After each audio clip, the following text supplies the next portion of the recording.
வரும் மக்களவைத் தேர்தலில் பாஜக வெற்றியை தடுப்பதற்கான வாய்ப்பை எதிர்க்கட்சிகள் தவறவிட்டுவிட்டதாக பிரசாந்த் கிஷோர் தெரிவித்துள்ளார். மேலும் தமிழ்நாடு, ஒடிசா, தெலங்கானாவில் பாஜகவுக்கு கணிசமான இடம் கிடைக்கும் என்றும் தெரிவித்துள்ளார். மக்களவைத் தேர்தல் வரும் 19ஆம் தேதி தொடங்கி ஜூன் 1ஆம் தேதி வரை 7 கட்டங்களாக நடைபெற உள்ளது. இது தொடர்பாக தேர்தல் வியூக நிபுணர் பிரசாந்த் கிஷோர் பிடிஐ செய்தி நிறுவனத்துக்கு நேற்று அளித்த பேட்டியில் கூறியதாவது. பிரதமர் நரேந்திர மோடி தலைமையிலான பாஜக ஆட்சியை வீழ்த்த முடியாது என்ற கருத்து ஒரு மாயை.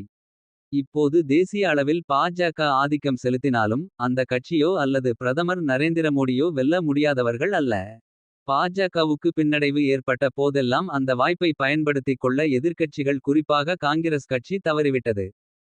குறிப்பாக கடந்த 2015 மற்றும் 2016 இல் நடந்த சட்டப்பேரவைத் தேர்தலில் அசாமை தவிர பல மாநிலங்களில் பாஜக தோல்வி அடைந்தது.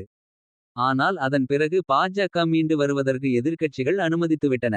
பணமதிப்பிழப்பு நடவடிக்கைக்கு பிறகு 2017 மார்ச் மாதம் நடந்த உத்திர பிரதேசம் சட்டப்பேரவைத் தேர்தலில் பாஜக அமோக வெற்றி பெற்றது. அதே ஆண்டின் டிசம்பரில் நடந்த குஜராத் தேர்தலில் நூலிழையில் பாஜக வெற்றியை தக்கவைத்தது.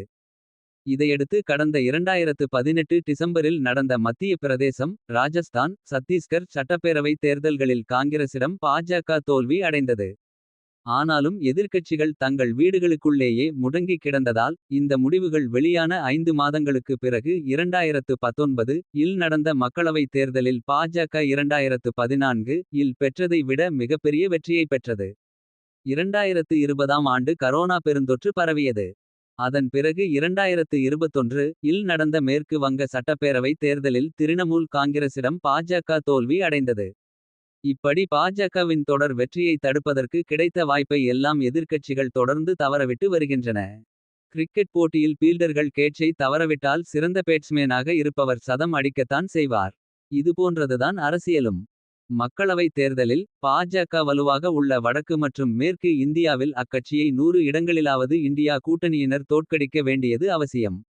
அப்போதுதான் பாஜக ஆட்சிக்கு வருவதை தடுக்க முடியும். ஆனால் அது நடக்கப்போவதில்லை. அதே நேரம் ஜே.பி. நட்டா தலைமையிலான பாஜக வின் இலக்குப்படி 370 இடங்களில் அக்கட்சி வெற்றி பெற வாய்ப்பு இல்லை.